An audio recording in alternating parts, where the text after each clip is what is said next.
فاتحہ پڑھنے والا کوئی نہیں ہے۔ اگست میں ہماری جماعت یہاں آئی تھی، پہلے بھی میں تو ہم پہلے ترکی گئے تھے، تو میں ابو ایوب انصاری کے مزار پر گیا، کھڑے ہونے کی جگہ نہیں تھی،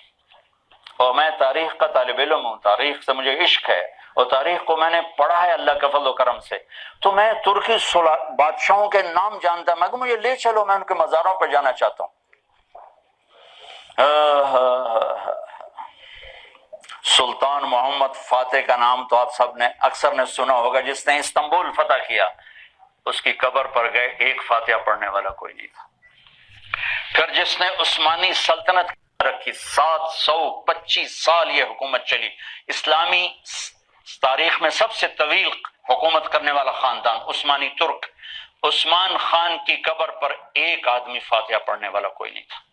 اور اس کا بیٹا ارخ خان، اس کی قبر پر ایک آدمی فاتحہ پڑھنے والا نہیں تھا، پھر اس کا بیٹا مراد خان، اس کی قبر پہ ایک آدمی فاتحہ پڑھنے والا نہیں تھا، اور اس کی بیٹا با یزید یلدرم، یلدرم بجلی کی کڑک کو کہتے ہیں، اس قدر وہ جابر انسان تھا کہ بجلی کی کڑک بن گیا۔ اللہ کی قسم، جو کہ میں نے تاریخ پڑھی تھی، میری آنکھیں ڈبڈبا گئیں کہ ہائے،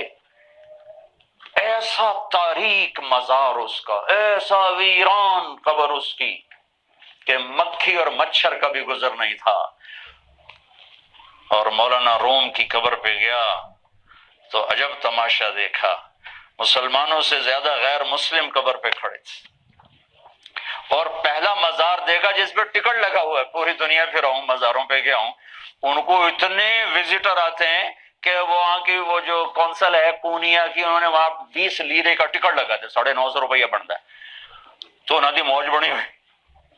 اللہ کے دوست مر کے بھی زندہ تھے۔ اب بادشاہوں، ہمایوں کی قبر پہ گیا تو مغلوں کا دستور تھا قبر اوپر مصنوعی قبر ہوتی، اصل قبر نیچے تہ خانے میں ہوتی۔ وہ جو گائیڈ تھا، میں نے کہا میں نے اتھے لے جائے جڑی اصل قبر ہے، یہ تو اوپر بنا ہوا ہے ایسے ہی سنگ مرمر کا ہے، تو وہ لے گیا نیچے، ایک تنگ سا راستہ تھا، آگے ایک چھوٹا سا کمرہ تھا، تو ٹارچ اس کے ہاتھ میں تھی، تو ہمارے آگے تھا۔ میرے بھائیو، میں نے ایسا خوفناک منظر زندگی میں نہیں دیکھا۔ جب ٹارچ پڑی نا قبر پر، تو گدھ کے برابر چمگادڑوں نے سارے کمرے پہ قبضہ کیا ہوا تھا، اتنے بڑے بڑے ان کے پر، میں 10 سیکنڈ نہیں کھڑا ہو سکا، میں نے تو فاتحہ بول کے میں کہا بھاج پترا جان بچا، وہ میں بھاگ گیا نہیں کھڑا ہو سکا۔ ہمایوں،